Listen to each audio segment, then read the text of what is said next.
آج ہمارے پاس ایسے دعوے ہیں کہ اس دعوے کے ساتھ ہمارے پاس دلیل کوئی نہیں ہے. ہم کہتے ہیں ہمیں حضور سے محبت ہے، ایک دعوی دلیل نہیں کوئی بھی ہے. اور میں کہتا ہوں کہ بلاؤ بھائی کیک ایجاد کرنے والے کا اس نے کیک بنا دیا، کیونکہ اب ہم کیک کاٹ کے لوگوں کو بتاتے ہیں کہ ہمیں حضور سے محبت ہے. کیک نہ ہوتا تو ہم لوگوں کو کس طرح بتاتے ہیں، کردار تو ہمارے پاس ہے کوئی نہیں. بلاؤ بھائی چائنا والوں کا جنہوں نے یہ لڑیوں نے جھڑیاں نکال دی، کیونکہ اب ہم صرف یہ لڑیاں جھڑیاں لگا کے لوگوں کو بتاتے ہیں کہ ہمیں حضور سے محبت ہے. کیونکہ اگر یہ کیک نہ ہوتے، یہ جھنڈے نہ ہوتے، یہ لڑیاں نہ ہوتی، یہ جھڑیاں نہ ہوتی، تو پھر ہم لوگوں کو کس طرح بتاتے کہ ہمیں حضور سے محبت ہے. کیونکہ کردار تو ہمارے پاس ہے کوئی نہیں. اقبال جیسا بندہ رو کے کہتا ہے اقبال بڑا ہر جائی ہے من باتوں میں موہ لیتا ہے، کہ بڑا سوکھا طریقہ لگ گیا ہے. ایک دن ہم وہ پنجابی جی کہتے ہیں نچے ٹپے جناب رج کے، کسی نے گڈی کا سلنسر کٹ لیا، کسی نے کچھ کیتا، کسی اور لوگوں کو ہم بتا کیا رہے ہیں ہمیں حضور نبی علیہ السلام سے محبت ہے، ہمیں حضور نبی علیہ السلام سے محبت ہے. نہیں حضرت، محبت ایسی کرو کہ تمہارے کردار میں سے حضور کی محبت کی خوشبو آئے. کسی تمہیں بتانا نہ پڑے کسی کو کہ مجھے حضور سے محبت ہے. ہمارا کردار اس طرح کا ہو کہ دیکھنے والا کہیں بھی لگتا ہے اس کو حضور سے محبت ہے. بھائی آپ اٹھا کے دیکھیں، وہ جو تھے انہوں نے ثابت کیا کہ ہمیں حضور سے محبت ہے. یہ آپ میدان کربلا میں چلے جائیں، امام زین العابدین رضی اللہ تعالیٰ عنہ جب آپ کربلا مولا سے واپس تشریف لائے تو آپ نے مدینہ پاک میں گھر نہیں بنایا، اور گھر آج بھی موجود ہے جو مدینہ پاک سے کافی باہر ہے جا کے. اور جیسے سعودیہ والوں کی عادت ہے انہوں نے اس عادت کو وہاں بھی رواں رکھا اور اس گھر کو انہوں نے مسمار کر دیا، بلکہ یہاں تک کہ سڑکیں تک بن چکی ہیں. اس پہ ایک چھوٹا سا کمرہ ہے بطور یاد جو رہ چکا ہے، اور پتہ نہیں وہ بھی کس طرح رہ گئے، وہ کس کی ہمت ہے، وہ کس کی کوشش تھی حضرت کہ وہ گھر رہ گئے. اس کے ارد گرد لوہے کی بڑی بڑی سلاخیں لگی ہوئی، چھوٹا سا کمرہ ہے، اور اس کو براج بھی لکھا ہوا بیت الغوث، غم کا گھر ہے. اور یہ ہو نہیں سکتا کہ اگر آپ کے دل میں اہل بیت کی محبت ہے اور آپ کو اس گھر کے سامنے کھڑے ہو کے رونا نہ ہے. اس طرح دل نرم ہوتا ہے اور چھم چھم آنکھیں برستی ہیں دل میں. وہ لکھا ہے کہ یزیدی سپاہی جس پر کچھ آفت آ پڑی اور وہ بھاگتا ہوا نہ اسی گھر میں آیا، اور اس نے حضرت سیدنا امام زین العابدین رضی اللہ تعالیٰ عنہ سے پناہ مانگی. آپ نے پناہ دے دی، اور تاریخ میں میرے خیال لکھا ہے کہ 3 دن اور 3 راتیں ٹھہرا. جب جانے لگا تو امام نے جاتے اس کو اپنے پاس سے کثیر رقم بھی دی، تو تھوڑا سا آگے جا کے پھر واپس آیا اور عرض کیا کرتا ہے حضرت لگتا ہے آپ نے مجھے پہچانا نہیں. آپ نے فرمایا تیرے دل میں یہ خیال کیوں ہے؟ عرض کرتا ہے حضرت اگر پہچان لیتے تو پھر اپنے والد اور اپنے بھائیوں کے قاتل کو گھر تو نہ رکھتے. بڑا کمال جواب دیا. آپ نے فرمایا کہ تو نے میرے بابا امام حسین پہ تلوار کا پہلا وار کیا تھا، میں تو تب کا تجھے پہچانتا ہوں، فرق صرف اتنا وہ تیرا کردار تھا، یہ ہمارا کردار ہے. ہمارے پاس دعویٰ ہے، دلیل نہیں ہے. ہمارے پاس دلیل نہیں. اس لیے میں حضرت آپ سب سے کہوں گا کہ درود شریف پڑھا کرو حضور نبی علیہ السلام، خوب درود، محفلوں میں بھی پڑھو، محفلوں کے بعد بھی پڑھو پڑھو.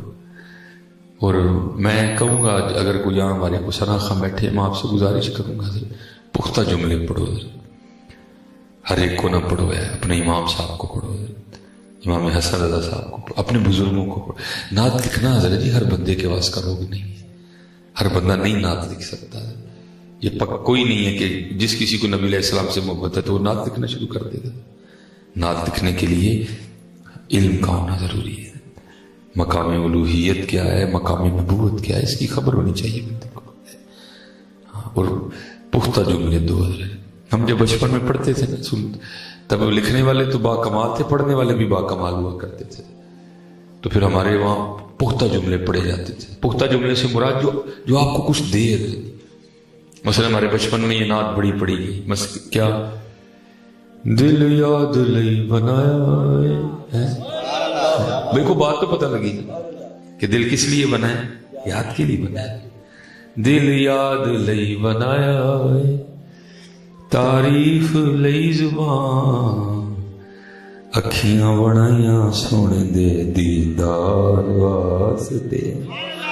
پتہ نہیں حضرت ہمارے اسٹیج میں کیا پڑھا جا رہا ہے، ہمیں تو خود سمجھ نہیں آ رہی ہے یہ کیوں پڑھ رہے ہیں. دیکھو نا کتنا سونا جملہ ہے. سب سے اولا والا ہمارا نبی ہے، سب سے بالا والا ہمارا نبی۔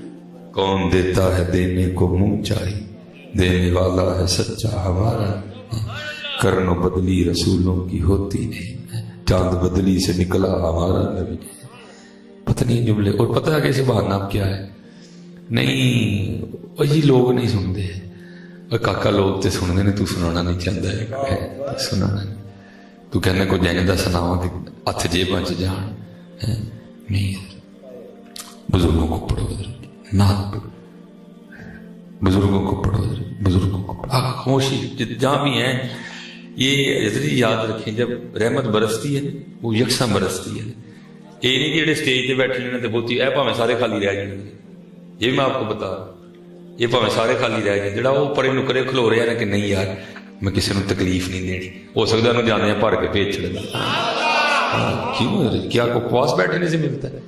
زود و تقوی سے ہوتی نہیں دعائیں مستجاب، ادائیں ہیں کچھ خاص خاص، وقت ہیں کچھ خاص، جس طرح ہم لینے چلے اس طرح تو کبھی کسی کو نہیں ملا۔ اور یاد رکھنا حضرت جنہیں ملیا جنہوں کسر کھا کے ملے، داتا حضور خود فرماتے ہیں، فرماتے میں نے ایک رات اللہ کے حضور دعا کی، داتا صاحب نے کسی بزرگوں کے لکھا، یا اللہ میں نے وخا میرے شہر وچ تیرا ولی کیڑا ہے؟ کہتے جب رات کو سو گیا تو خواب میں کیا دیکھتا ہوں کہ کوئی منادی کر رہا ہے کہ وہ فلان جو کپڑے کا تاجر ہے نا وہ تمہارے شہر میں اللہ کا ولی ہے۔ کہتے آنکھ کھول گئی تو بڑا حیران ہوا، میں نے تو یہی ساری مسجد خطیب ہوں گے، سارے امام صاحب ہوں گے، وہ پیر صاحب ہوں گے، کپڑے کا تاجر۔ اب فرماتے میں صبح اٹھ کے میں اس کی دکان پہ صرف اس لیے گیا کہ جا کے پتہ تے کریے بھلا کی کرتا ہے۔ انہیں اپنی دکان تے کوئی تصویر رکھی تھی بڑی جی جڑی پھیردا رہندا سارا دن، یا مصلے تے نفل پڑھدا رہندا، ویکھی تھی کردا کی تاکہ میں بھی کرا۔ اب فرماتے گیا تے نہ مصلا تے نہ لمبی تصویر، ککھ بھی نہیں، کہ میں بڑا رہا ہوں۔ کہتے جا کے میں نے اسے کہا کہ مجھے کو اچھا سا کپڑا دکھاؤ، اب فرماتے اس نے کپڑا دکھا دیا، کہتے میں نے کپڑا پسند کر لیا، اس نے ریٹ پہ کوئی بحث نہیں کی۔ اور اگر یہاں کوئی دکاندار بیٹھا پتر، حضور فرما رہے قسم کھا کے مال تو بک جائے گا لیکن برکت اٹھ جائے گی، قسم نہ کھایا کرو یار، کیا ہمارے خدا کا نام اتنا چھوٹا ہے کہ ہم چھوٹی چھوٹی باتوں پر اس کو لے آئیں؟ حضور نے فرمایا مال بک جائے گا برکت اٹھ جائے گا۔ بھئی اس کو صاف کو پاجی ہے اینے دی خرید ہے اینے دی بیچنی، دل کردہ جے لے لو، نہیں دل کردہ نہ، لیکن قسم اللہ دی قسمیں اینے دی خریدی جے اے تہاڈے کول صرف 20 روپے، سب جھوٹ بول دینے۔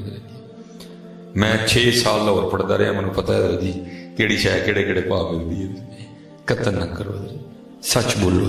آپ دن کا 100 روپیہ بھی کما کے جاؤ گے نا، حضور فرماتے ہیں اس میں برکت ہوگی، لیکن حضرت اگر آپ نے قسم اٹھا کے جھوٹ بول کے 1 لاکھ بھی کما لیا نا، اس میں برکت نہیں ہوگی، قسم نہ کھاؤ۔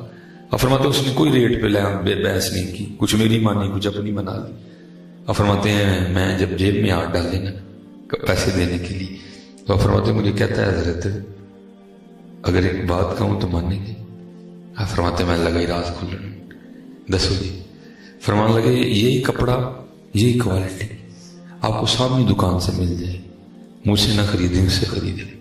میں بڑا رہا ہوں، اپنا گاہک بھی کو جان چنگا مرد کلندر ہے کوئی، کہتے پھر دل میں خیال آیا نہیں یہ پرا ہونا ہے تاں بیچتا پہ، یہاں بھائی وال ہونا ہے، پتر ہونا ہے، دماد ہونا ہے۔ فرماتے مجھے فرمانے لگے نہیں حضرت جو تسی سوچ دے پہ وہ نہیں۔ کہتے پھر میں نے پوچھا پھر حضرت اپنا گاہک صاحب نے کیوں بھیجن ڈے؟ تو کہتے آگے سے کہنے لگے یار صبح کا بیٹھا ہوئے کھڑنے ہوں کہ وہ دکان تے تک ایک گاہک بھی نہیں آیا، تو میری جنہیں اج دی لوڑ ہے میں کما لے، وہ بچے تو وہ بھی ہے کھانا تو نہیں ہے، جا تو وہ کیوں لے لے۔ فرمانے میں اٹھ بھی آیا تیرے سکھ کے بھی آیا کہ اللہ دا ولی کے بھی بن دینے۔ ہمارے پاس پگیں تو بہت بہت بڑی ہیں، ولایت کوئی نہیں ہے، کیوں اسی دلوں میں سب اسی اللہ دی مخلوق تے رحم نہیں کریں۔ قربان جاؤں کاکا جن کا پتر تم میلاد منانے بیٹھے ہو، قربان جاؤں وَإِنَّكَ لَعَلَىٰ خُلُقٍ عَظِيمٍ۔ لکھا ہے کہ جب حضور نبی علیہ السلام کا وصال ہوا نا تو اگلے دن ایک بچی آ گئی، جناب صدیق اکبر رضی اللہ تعالیٰ عنہ خلیفہ بن گئے، تو آ کے اس نے رونا شروع کر دیا۔ آپ نے پوچھا کیوں رون نہیں؟ کہتے اس لیے رو رہی ہوں کہ حضور نبی علیہ السلام نے پردہ کر لیا۔ آپ نے فرمایا اگر تو ایسے وجہ نہ صرف رون نہیں تو پھر تینوں میں کی دسا کہ اس وقت ابو بکر دے دل دا کی حال ہے. وہ کہتی نہیں رونے کی وجہ ایک اور بھی ہے. آپ نے پوچھا وہ کیا ہے؟ وہ کہتی میں یتیم اور ماں بھی مر چکی ہے. ایک بوڑھی دادی ہے لیکن وہ آنکھوں سے اندھی ہے. ہمارے پاس کچھ بکری ہیں جن کا دودھ بیچ کے نا ہم گزر بسر کرتے ہیں. دادی اندھی ہے، وہ دودھ نکال نہیں سکتی، جس کو پنجابی میں کہیں گے چونا، ٹھیک ہے، اردو میں کہیں گے دھونا، ٹھیک ہے. وہ دودھ دھو نہیں سکتی، نکال نہیں سکتی، چو نہیں سکتی، اندھی ہے وہ. میرے ہاتھ چھوٹے چھوٹے ہیں، اگر کوشش کروں گی بھی تو نکلے گا نہیں. رو اس لیے رہی کہ جب تک حضور نبی علیہ السلام ہم میں موجود تھے نا، اب روز ہمارے گھر تشریف لایا کرتے تھے اور ہمیں بکریوں کا دودھ نکال کے دیا کرتے تھے. انداز ساڈے وچ یہ تو مارو ہوئے ہیں ایک دوسرے دے، بگانے نے چھڈو ہی اپنے نے مارو ہوئے ہیں. بھرا نے بھرا دا گریبان پھڑیا، بھرا بہن ترو کے کچہری لے کے آن ڈے. ہماری جانیں بلا ملات کسے کہتے ہیں؟ ہم تو اپنے چسکے پورے کر رہے ہیں. اب یہ میلاد ہے.